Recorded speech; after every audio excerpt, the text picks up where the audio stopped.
Rosie O'Donnell blasts Trump administration over Jimmy Kimmel cancellation. In a development that has sent shockwaves through the media landscape, Rosie O'Donnell has launched a furious condemnation of the Trump administration, linking the indefinite suspension of Jimmy Kimmel Live to a broader, politically motivated campaign of censorship. The veteran comedian, a longtime adversary of Donald Trump, has framed the network's decision not as a standard business move, but as a dangerous act of submission to pressure from the executive branch and its allies. The controversy stems from Jimmy Kimmel's on-air remarks following the death of conservative activist Charlie Kirk. During his monologue, Kimmel, a persistent critic of the Trump administration, suggested that the MAGA gang was trying to capitalize on Kirk's death and distance themselves from the alleged shooter, who had reportedly expressed left-wing views. These comments were immediately met with outrage from conservative outlets and political figures. The backlash was amplified when Federal Communications Commission (FCC) Chairman Brendan Carr, a Trump appointee, issued a public warning, stating that stations airing the show could face fines or even license revocation.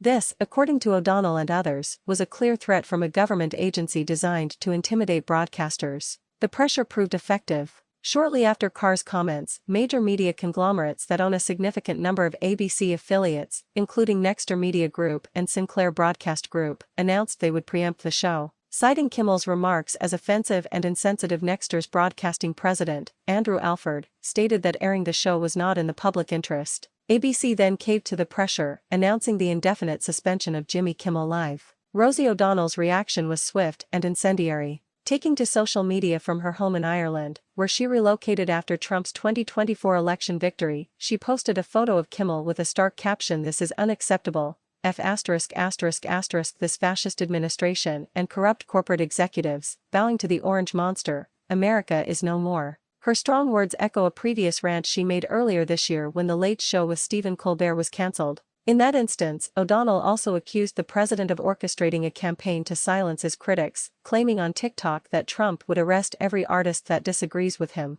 This latest incident adds another chapter to the decades-long feud between O'Donnell and Trump. Since she first publicly criticized him on The View for his bankruptcies and alleged misconduct, the two have traded barbs, often in highly personal terms. Trump has repeatedly mocked O'Donnell on social media and, at one point, even suggested he was giving serious consideration to revoking her U.S. citizenship, a move that legal experts have confirmed is outside the president's authority. O'Donnell, for her part, has frequently questioned Trump's mental and physical fitness, calling him a mentally incapacitated, physically ill, mentally ill man and a bad joke who can't form a coherent sentence. The cancellation of Kimmel's show has sparked a larger, and more urgent, debate about the state of free speech and the power of political influence over corporate media in the United States. While supporters of the decision argue that Kimmel's comments crossed a line and that networks are free to make their own content decisions, critics, including former President Barack Obama, Ben Stiller, and Wanda Sykes, have rallied behind Kimmel. They see the coordinated pressure campaign, from the FCC warning to the network affiliate preemption, as an unprecedented assault on the First Amendment.